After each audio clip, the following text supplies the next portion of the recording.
When she was just a child, doctors discovered a tumor pressing against her spine, and not long after her diagnosis, her father vanished without a trace. For years, she carried the weight of his absence like a scar on her heart, convinced he'd abandoned her because her illness was too costly and her wheelchair-bound life too burdensome. Then, 15 years later, just after she'd won her battle with cancer, she stumbled upon a dusty, yellowed envelope in the attic, its handwriting unmistakably her father's. What she read inside would shatter every assumption she'd built her life upon, exposing a truth far more devastating than any illness. Before we dive into this powerful tale, drop a comment telling us where you're watching from, and if you enjoy this video, please subscribe and hit that notification bell. The late afternoon light spilled through the windows of the Rowan family home, casting long, warm beams across the living room floor. At 25 years old, Maya Rowan strode through the front door with a purposeful confidence, textbooks under one arm, laptop bag slung casually over her shoulder. "I'm home, Grandma," she called, easing out of her sneakers and setting her things beside the sofa. Laura Rowan, in her early 70s, with hair the color of silver moonlight, sat curled up in her favorite armchair. A documentary paused on the television. She looked up, porcelain teacup in hand, and her face lit up. "There's my brilliant girl. How was your lecture today?" she asked, reaching for the remote to lower the volume. Maya sank onto the plush cushions. Exhausting, but fascinating. Professor Harlow was dissecting duress and criminal liability, cases where someone commits a crime because they have no choice. She brightened, enthusiasm lacing her voice, like that 2018 case where a defendant claimed they were forced to drive a getaway car under threat to their family. Laura's eyes crinkled with pride. "That was always your passion. Criminal law suits you to a T. You're going to make an incredible attorney one day. Your father would have been so proud." At the mention of her father, Maya's expression tightened. She bolted upright and stalked to the kitchen. "Proud of what?"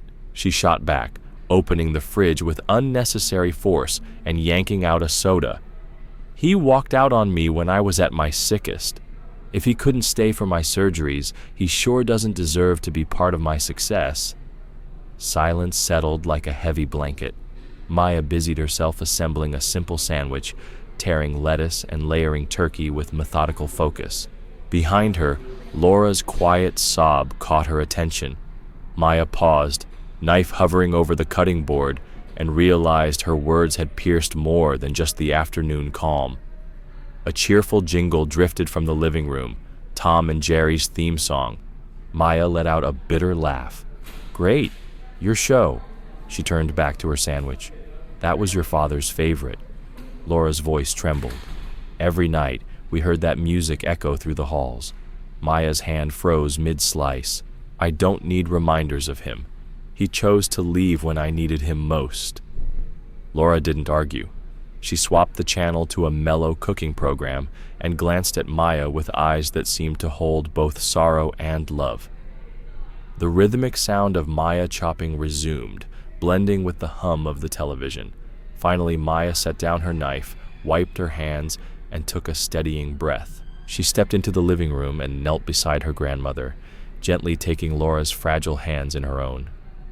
"I'm sorry, Grandma," she whispered, voice cracking. "I didn't mean to lash out. I know you did everything you could to save me, and I love you more than I ever say." Laura reached up, brushing a strand of hair from Maya's forehead. "My sweet girl," she murmured. "Your father—" Her words caught, as if memories lodged in her throat. Maya squeezed her grandmother's hands. "Grandma, I found his letter, the one addressed to me, hidden away all these years. He wrote it right after he left." Her voice trailed off, eyes glistening with uncertainty. Laura nodded, tears pooling in her eyes. "He never wanted me to keep that from you. He was trying to protect you." Maya's heart pounded. Could the man who'd abandoned her childhood actually have had a reason so compelling it forced him away?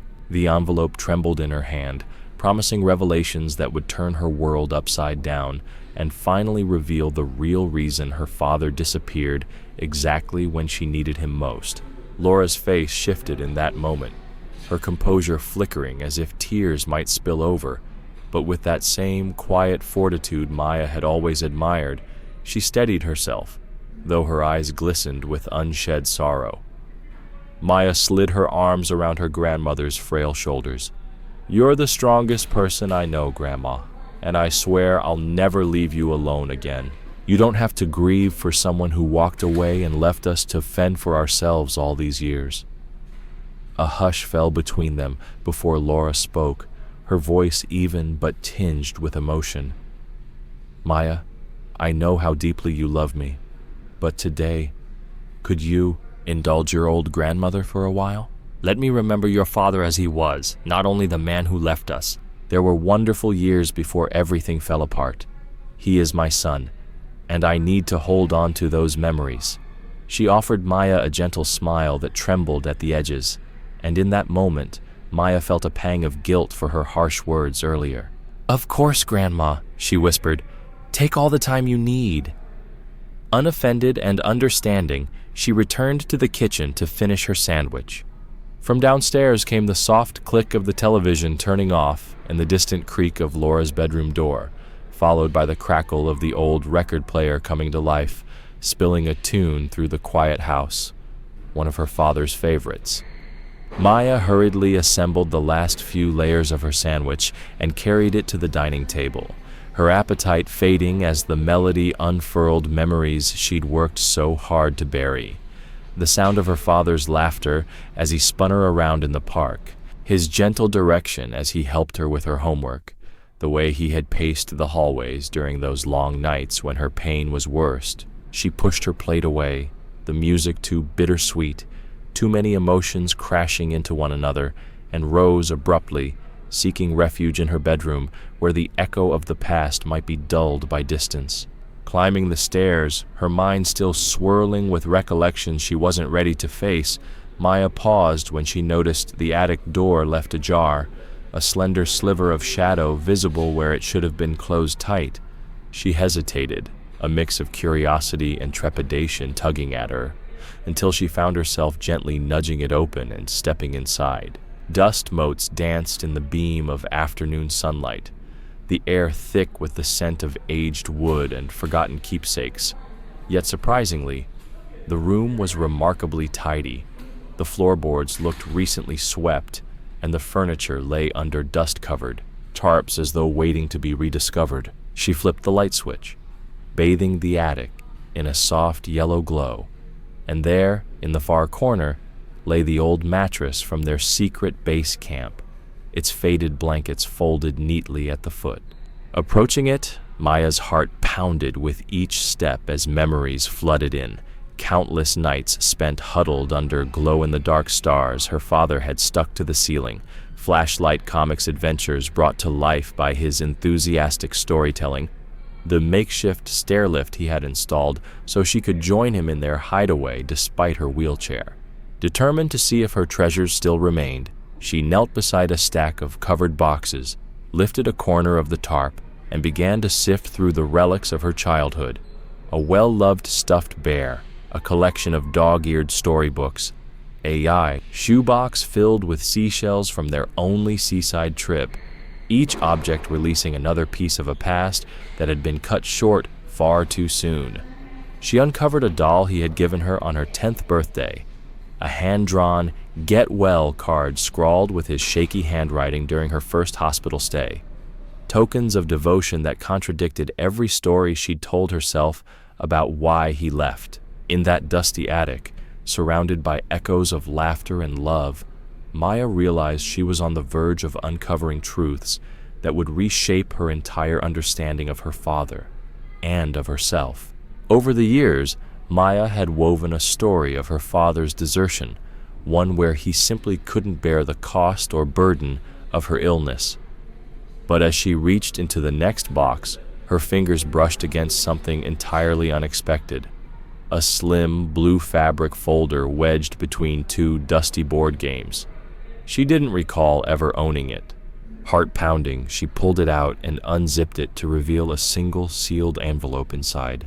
Turning it over, her breath caught, across the front, in that unmistakable slanted script, were the words, "Only to be opened by Maya Rowan."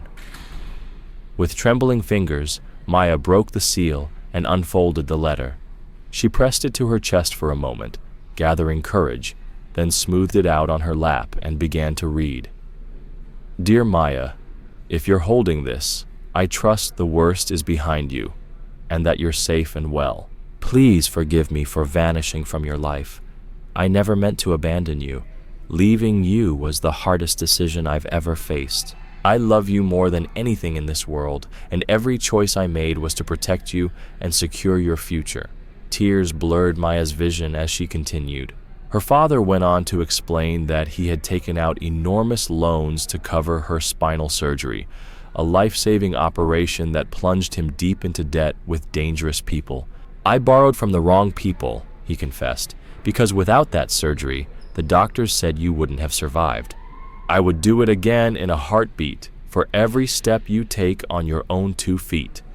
Maya sank back on her heels, clutching the letter as confusion and anger roiled through her. All her life she had believed her grandmother had shouldered the financial burden, and that her father simply walked away when the going got tough. Now she held proof that he had sacrificed everything for her survival, and that he had planned for her future, even setting aside $70,000 in a bank account in her name. Resolute to uncover the full story, Maya hurried down the attic stairs, letter in hand, and raced across the hall to her grandmother's bedroom. She knocked urgently, calling out, "Grandma?" But there was no answer. The door was shut, the room empty, the bed neatly made. Perplexed, Maya searched the living room and kitchen, even stepping into the backyard, but Laura was nowhere to be found. Stepping onto the front porch, Maya scanned the street just in time to spot her grandmother's slender figure at the far intersection, pulling a wheeled shopping trolley behind her. Confusion turned to worry as Maya sprinted out the door, weaving through pedestrians to catch up. "Grandma," she panted once she reached the crosswalk. Laura halted, genuine surprise flickering in her eyes. "Maya, what on earth are you doing here?" "I should be asking you the same thing," Maya replied, voice trembling. "Why did you leave without telling me? Where are you headed?" Laura adjusted her grip on the trolley and smiled politely. "I called up to you earlier, but I thought you needed your space. I'm just popping to the supermarket for dinner supplies." Maya glanced down at the letter, burning a hole in her pocket, but hesitated. This crowded sidewalk wasn't the right place for the conversation she desperately needed. "Mind if I tag along?" she offered quietly. "You shouldn't carry those groceries alone." Her grandmother shook her head. "You have your lecture tonight. You should rest." "But I don't have to be there for another 4 hours," Maya insisted. "And I want to know what really happened all those years ago." Laura's polite smile never faltered, but the crease at the corner of her eye betrayed a flicker of unease. Without another word, she turned and marched on, her pace surprisingly brisk for someone her age. Maya stood on the sidewalk, heart racing, determined to follow, and finally learned the truth behind her father's greatest sacrifice. Laura had never once turned down Maya's company before. In fact, she usually welcomed it, so Maya sensed something was very wrong. Just as her grandmother was about to step off the curb toward home, Maya felt the letter in her pocket, the knowledge of her father's bank account and confession fueling a new resolve. The bank was open for another half hour, and it lay just in the opposite direction from the supermarket. Checking her watch, 3:30 p.m., Maya realized she had more than enough time to confirm the account's existence before her evening lecture. With one last glance at Laura's retreating form, she pivoted and hurried toward the financial district, determined to unearth the family secret buried for 15 years. She reached the gleaming glass facade of the bank within minutes. At this hour it was nearly deserted, just her luck. As she prepared to cross the street for the entrance, she froze. On the opposite sidewalk, not headed toward groceries but toward the train station, walked Laura. Bewildered, Maya darted across the road and tailed her grandmother from a discreet distance. She watched as Laura's usually gentle gait became a purposeful stride. She entered the station and melted into the crowd of commuters. Maya quickened her pace and slipped inside behind her, only to be stopped by a turnstile, her transit card displaying insufficient funds. She exhaled in frustration, elbowed her way to the top-up machine, and keyed in the minimum balance, her gaze fixed on the passage where she had last glimpsed Laura. Instead of the platforms, Laura turned down a quiet corridor at the station's edge. Impatient to act, Maya abandoned the top-up line and slipped out through a side door, circling the station in search of her grandmother. Through a fence 20 yards away, she spotted Laura standing under fluorescent lights, speaking low to a broad-shouldered man in a leather jacket despite the summer heat. Laura handed over her shopping trolley bag. He unzipped it, peered inside, and muttered something about this month, right amount, as though it were a routine exchange. A cold jolt ran through Maya. Was her grandmother being forced into some sinister deal connected to her father's debts? She stepped forward to intervene, but the man's head snapped up. His gaze locked onto her through the fence, and Laura's face went ashen as she hissed, "Maya, run!" Maya was already sprinting back toward the station entrance, intent on summoning help, when a gloved hand clamped over her mouth from behind and an iron-strong arm locked around her torso. She twisted and thrashed, but another man appeared and raised a compact blackjack. The world went white as a blow struck the back of her head, and she crumpled into darkness. Consciousness returned slowly, as if she were emerging from deep water. Pain hammered at the back of her skull, and she became aware of her arms being pinned behind her. When she finally forced her eyes open, she found herself in a dimly lit room with peeling wallpaper and only a sparse array of furniture. She was zip-tied to a wooden chair, the plastic biting into her wrists, the chair itself chained to a wall-mounted heater. A gag muffled her attempts to call out. Only a strangled whimper broke the oppressive silence. Panic surged as Maya realized she was utterly alone and at the mercy of whoever had spirited her away. Maya's world narrowed to the dull ache in her wrists and the cold bite of the metal chain at her back. Every breath she took felt borrowed, precious, and every second that passed without knowing her grandmother's fate tore at her resolve. She pressed her temples with her free fingers, struggling to hold back a flood of panic. Then, through the haze of fear, a single thought emerged. Panic is the enemy. Fight is her only option. She let her breath settle into a slow, steady rhythm, deliberately loosening her neck and shoulders. If she were going to have any hope of escape, she needed to think clearly. Her eyes roved around the small chamber. The faded floral wallpaper peeled at the corners. A single rickety table stood against the far wall, and in the corner sat a dusty toolbox, its latch rusted but intact. Whoever had brought her here had planned to keep her locked down. Perhaps they'd been careless in securing their own tools. Maya flexed her fingers against the zip ties, testing their stretch. Pain flared, but she welcomed it. Pain meant life, and life meant a chance to fight back. She shifted her weight, leaning forward to examine the ties more closely. The smooth plastic had a faint seam along its side, the one weakness. Biting down on her lower lip, she maneuvered her right hand until her wrist pressed the seam directly against the edge of the wooden chair leg. She heard a faint snap, and suddenly one tie gave way, leaving her free to lower her hand onto her lap. Her pulse thundered in her ears as she worked rapidly, freeing her other wrist in the same way, mindful of every footstep that might echo through the corridor beyond the door. Once both hands were free, Maya flexed her fingers and slid them around the back of her neck to rub out the stiffness.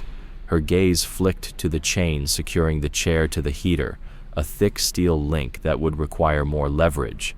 She rose carefully, testing the chain's length. It was long enough to give her a small pivot. She harnessed her body weight and jerked sharply against it. The chain rattled but held. She receded to the toolbox, anticipation sharpening her senses. A soft click at the door made her freeze, a guard's key turning in the lock, perhaps to check on her or bring food. She pressed herself flat against the wall, listening as footsteps approached. The door swung open just enough to admit a silhouette. Maya let out her breath quietly, clutching her makeshift weapon, a length of chain she'd torn free. The man's harsh whisper reached her before she struck. Move her back to the other room. Boss's orders. As he leaned in to grab her arm, Maya whirled, smashing the chain into his forearm with every ounce of strength left in her limbs. He yelped, dropping his torch-like flashlight. Maya lunged for it, worried the beam might reveal her next move. She snagged the light and clicked it on, illuminating her attacker's pained expression and the door to the hallway beyond. She didn't hesitate. Adrenaline surged as Maya kicked the man's legs out from under him, then darted past the doorway. The corridor stretched into dim light and peeling paint, but it led to freedom. She pounded on the paneling until a section popped open, revealing a tangle of electrical wires and an emergency exit sign across the hall. She didn't stop to think whether the door was alarmed. She yanked it open and nearly collided with an unlit stairwell. Feet pounding, Maya sprinted down the stairs, counting each step, 1, 2, 3, until she burst out into a deserted loading dock at the back of the building. A rusty service van sat idling under a flickering lamp. Its side door stood ajar, revealing crates stacked haphazardly inside. She leapt in, slamming the door behind her and plunging into shadow. Heart racing, Maya caught her breath and pressed close to the crates, peering out the small window at the empty dock. The low rumble of a truck engine lumbered beyond the fence. It could be help, or more captors. She had no choice but to take the risk. In one swift movement, she eased herself to the ground, slipped beneath a row of wooden pallets leaning against the van, and curled into a tight ball. Minutes stretched into eternity as the engine droned closer, then passed by. Maya exhaled when the van's movement jolted. Daylight spilled in through the side door. The crates shifted, and a voice barked, "Let's move out!" The van lurched forward, bumping across the gravel and rolling toward the street. Clutching the letter in one hand and her flashlight in the other, Maya steadied herself. She didn't know what lay ahead, how she'd find her grandmother, or whether she could ever reclaim her old life. But as the van turned onto the main road, Maya Rowan, new lawyer and survivor, felt one truth settle in her heart. She would fight for her family's future, no matter what darkness remained to be faced. Kesher's eyes flickered with pain as she lowered her voice even further. "Almost 2 years," she whispered, glancing at the door as if expecting it to burst open at any moment. "I was brought here when they killed my mother, about 24 months ago. I've been serving them ever since, making deliveries, fetching supplies, anything to keep my brothers alive." Maya's chest tightened with a mixture of sorrow and outrage. 2 years of forced complicity. 2 years Kesher had spent terrified. 2 years her own family held hostage by these same men. "I'm so sorry," Maya murmured, though the words felt hollow. "Thank you for telling me." Kesher hesitated, then leaned even closer, lips almost brushing Maya's ear. "There's a service hallway behind the heater. You saw it when you broke free earlier. If you can get the heating grate off, you might slip through to the maintenance tunnel. On the other side is a fire exit that leads outside, but it's locked from the outside. Someone has to open it." Maya's heart pounded. Escape was possible, but only if she could find the strength and the timing to free her grandmother too. "Laura's life depends on it," she said fiercely. "I have to find her." Kesher nodded, her expression resolute. "They keep her in the East Wing, 2nd floor. I saw her last night. She's in a smaller room with only a mattress on the floor. She looked tired, but unharmed." Tears threatened again, but Maya forced them down. "Okay," she said, swallowing hard. "I'll get out, then I'll bring help for both of us." Kesher placed a trembling hand on Maya's wrist, her voice urgent. "Be careful. They change guards every 2 hours, and Vince comes through himself when the money's late. If you delay, They'll move her elsewhere. Maya nodded, steeling herself. Thank you, Kesher, for everything. As Kesher slipped away and the door clicked shut behind her, Maya exhaled a silent vow. She would not let her father's sacrifice or her grandmother's endurance be in vain. Edging the chair closer to the heater, she pried at the metal grate, careful not to make a sound, each scrape of the screwdriver Kesher had secreted in the toolbox echoing like thunder. Piece by piece, the grate came free, revealing a narrow tunnel bathed in faint light from a distant bulb. Maya crawled inside, the cool air brushing her face and bringing a momentary shiver of hope. Every inch she advanced took her farther from the chair and closer to freedom, yet her thoughts never strayed far from Laura. She had to move quickly, not just for herself, but for the grandmother who'd borne every hardship for her sake. As she squeezed through the opening and found herself in the service corridor, Maya paused, listening for footsteps. The distant hum of machinery was the only sound.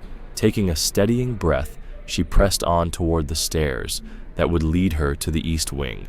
Each step echoed in her chest, a heartbeat driving her forward. She would reach Laura, and together they would defy the darkness that had haunted their family for too long.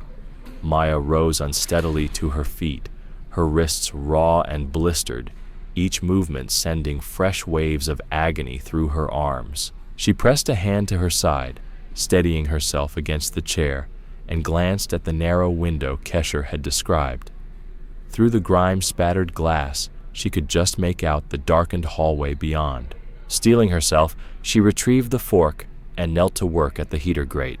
The metal's warmth still radiated, softening the screws enough that she could, after a few desperate twists, pry one loose, then another, until the panel fell free with a quiet clang. Beyond, the service hallway stretched into shadow, light spilling from a lone fixture farther down. She climbed through the opening, every inch of her body protesting, and dropped onto cool concrete. The stale scent of machinery filled her nose. Inch by inch, she edged forward, careful to keep to the shadows. As she rounded the first corner, she spotted a small stairwell leading up. This had to be her path to the east wing. Pain flared across her wrists with each step, but Maya forced herself onward. The second-floor landing was deserted. She crept along the corridor, heart hammering, until she found room 217. Just as Kesher had said, the door was unlocked. Swallowing her fear, she pushed it open and slipped inside. There, huddled on the thin mattress against the far wall, was Laura, frail but alert, her silver hair in disarray and eyes bright with relief at the sight of her granddaughter. "Maya," she whispered fiercely, scrambling forward. "Oh, my baby, you're hurt." Maya dropped to her knees beside her grandmother, pressing the back of her hand to Laura's cheek. "I'm okay, Grandma. I'm here now. We're getting out together." She tore a strip of fabric from her shirt to bind Laura's thin wrists and ankles, then helped her grandmother to her feet. Together, they retraced Maya's path back down the service corridor, pausing only when distant voices made them press themselves into alcoves. At the stairwell, they descended in muted silence, Maya supporting Laura's weight where the older woman faltered. Reaching the ground floor, Maya spotted the same fire exit Kesher had mentioned. Its handle glowed under an emergency light. A quick twist, and it opened with a loud click that echoed through the hall. She froze, expecting shouts, but none came. Pulling Laura behind her, she stepped through into the cool night air of a deserted back alley. The gate to the street stood only a few feet away, chained but with its lock shoddily applied. Maya wrenched it free, then guided her grandmother through the gap.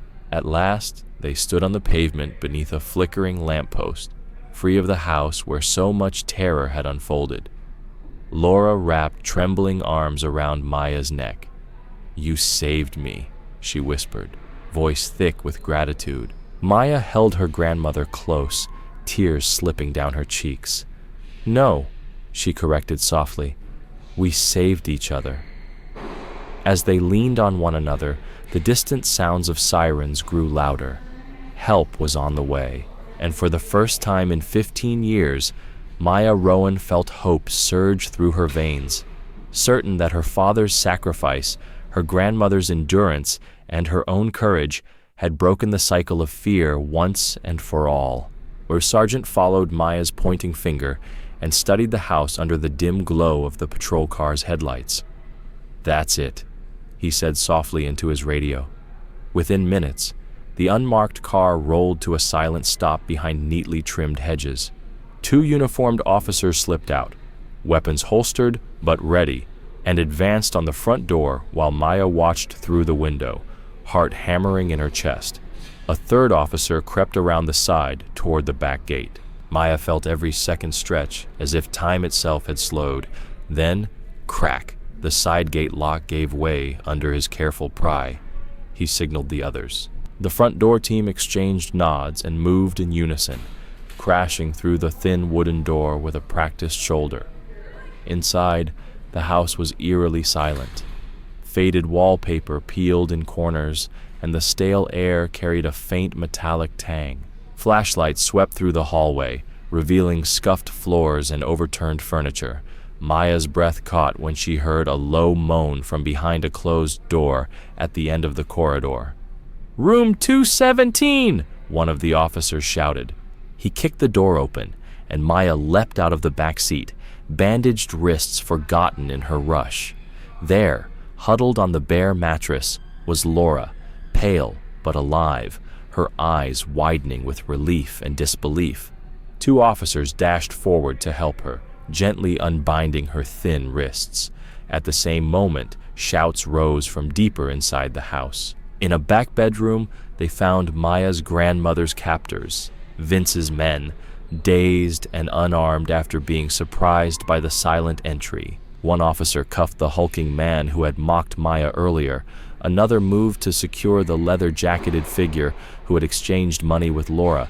Maya crossed to her grandmother, gathering her in a fierce hug. Laura's frailty only emphasized how close they'd come to losing each other. "You came for me," Laura whispered, voice cracking. Maya pressed a kiss to her grandmother's temple. "Always," she said firmly. Outside, more units surrounded the house, escorting both captors out in handcuffs and checking every room for others who might have been held. A detective approached Maya and Laura, offering a blanket to wrap around them. "You're safe now," he said gently. "We'll take you to the station to give your official statements and then get you both medical attention." Laura shook off the blanket, her gaze meeting Maya's with a mixture of pride and sorrow. "You've carried so much pain, my girl," she said, "but you carried it with courage." Maya brushed a strand of hair from her grandmother's face, tears of exhaustion and relief mingling on her cheeks. "I had to set things right," she replied. "For you, for Dad, for both of you." As paramedics arrived to tend to Laura's injuries and Maya's burns, the 2 of them stood side by side, survivors of years of secrets, sacrifices, and terror. The sun was beginning to rise, painting the sky in soft pinks and golds, and in that new light, Maya felt the weight of her father's letter, her grandmother's devotion, and her own bravery coalesce into a promise that from this day forward, they would face the future together, free at last from the shadows that had haunted their family for too long. Laura's eyes clouded with memories as she sipped her tea, steeling herself to unburden decades of fear. Maya sat beside her, hand clasped tightly in hers, urging her to speak without judgment. "He made that loan to save you, you know," Laura began, voice tremulous. "Vince Mell saw him as an easy mark once he dug himself into debt. At first, everything seemed to go according to plan. Your father paid back small installments, and Vince left us alone. But when your surgery costs ballooned, your father had no choice but to borrow more. He believed he could manage the interest, but Vince's demands grew more audacious." Maya's heart pounded as Laura continued. "They started showing up at our door, first quietly, then with threats. One evening, Vince himself arrived. He slammed me against the wall, demanding payment. Your father was at work, and there I was, helpless. A week later, he never came home. I feared the worst, but your father left me a note. He couldn't risk taking you off life support to pay Vince's men. He told me to protect you, to use the only leverage we had, your future. Laura's voice wavered. So I opened that bank account in your name and began making the payments every month with whatever savings I had, sometimes borrowing from friends. I thought if Vince thought you were carrying the debt, he'd leave us both alone. But I was wrong. I should have told you sooner, but I was ashamed. Ashamed that my son died under my roof. Ashamed that I'd gambled your future and nearly lost you both. Tears pooled in Maya's eyes. Grandma, I never knew. Laura reached out, brushing a lock of hair from Maya's face. You weren't a child to protect. You were my granddaughter, my world, just as your father was mine. I wanted to spare you the horror, but I realize now that silence almost destroyed us. Maya squeezed her grandmother's hand. Thank you for saving me, she whispered, and I'm sorry you carried this alone. Laura managed a small, weary smile. We both carried our burdens, but today we share them, and we heal together. Outside, Detective Harmon emerged from the interview suites, guiding officers toward them. He paused, giving the pair a respectful distance. Laura and Maya rose, ready to face the long road ahead, legal battles, recovery, and rebuilding trust, but together, no longer bound by secrets. The cemetery was hushed as Maya lifted the folded flag from the military officer's hands. Her father had served in the reserves before her birth, and she felt the weight of every year they'd lost. Every doubt she'd ever harbored about him melt away in that single moment of recognition. Around her, the few mourners Laura had quietly invited, a pair of family friends who'd once helped with tuition payments, Kesher's young brothers standing close behind, formed a loose semicircle under the dappled shade of the oak. A gentle breeze carried the scent of fresh-cut grass and magnolia blossoms, and somewhere beyond the wrought iron gates, a lawnmower hummed like a distant heartbeat, reminding her that life went on, even when loss was at its most profound. Laura stood stiffly beside her, clutching a small bouquet of white daisies, her son's favorite, and when Maya pressed the flag into her trembling hands, their eyes met. No words were needed. They both felt the years of secrecy, sacrifice, and sorrow crystallize into a single, unspoken truth. This was their moment of reckoning and release. As the officer methodically folded the flag into the familiar triangle, Maya's throat tightened. She had prepared no formal speech, only a few scrawled notes on a slip of paper tucked into her jacket pocket, a childhood drawing her father had once made of her in her wheelchair, roses blooming around them both, and those notes would have to do. When the flag was handed to Laura, Maya cleared her throat. Her voice caught briefly on the first words. Dad, I'm sorry I never understood. I'm sorry I blamed you. But she drew a steadying breath and pressed on, recounting how his final act of love had meant every single month of bills paid and every bright future he'd envisioned for her, how his courage in the face of impossible debt had shown her the meaning of unwavering devotion. She spoke of the attic letters, the secret bank account that had funded her education, and the months of fear they'd both endured so she could grow into the woman he believed she could become. Tears blurred her vision at the memory of his handwriting, so familiar yet distant across the years, and she closed her remarks with a promise to live each day worthy of his sacrifice, to honor his memory, not by mourning what was lost, but by celebrating what he had given her. Laura stepped forward then, placing the folded flag gently on the polished granite headstone. She knelt and arranged the daisies at the base before rising and enveloping Maya in a fierce embrace. The two of them held on to each other as sunlight sifted through the oak's branches, illuminating their tears and the tiny flecks of gold in Laura's gray hair. In that embrace, resentment finally gave way to understanding and grief to a quiet hope. As the small gathering dispersed, Kesher's brothers lingering to place their own wildflowers by the stone, the family friends offering soft condolences, Maya and Laura remained behind, hands clasped on the cool surface of the marker. "He loved you so much," Laura whispered, voice thick with love and regret. Maya nodded, pressing her cheek to the granite. "And I understand now," she replied softly. "He never abandoned me. He protected me." They stood together for several more moments in companionable silence, sharing a peace they had both fought so hard to reach. Then, at last, they turned away from the grave and walked down the gravel path toward the gate, their steps slow but certain. With each footfall, the past's shadows receded a little further, and a new chapter, one of honesty, healing, and shared strength, began for the two of them, side by side. Maya leaned closer to the photograph, tracing the blurred edges of her infant self cradled in her father's arms, his eyes alight with pride as though he were holding the world's greatest treasure, and Laura's voice softened as she began to unravel the memory behind it. "That was the day you finally came home, long after I'd lain awake in that hospital room, half afraid and half desperate to hold you myself, and your father arrived with that goofy grin he always had, whispering, 'She's perfect.' Laura," as if he'd just discovered a new color in the sky. And for hours he refused to let anyone else rock you, humming lullabies he'd made up on the spot, his voice trembling whenever you stirred, convinced he could soothe every ache with his words, alone. I remember how he fell asleep in that old rocking chair, with you in his arms, your tiny hand wrapped around his finger.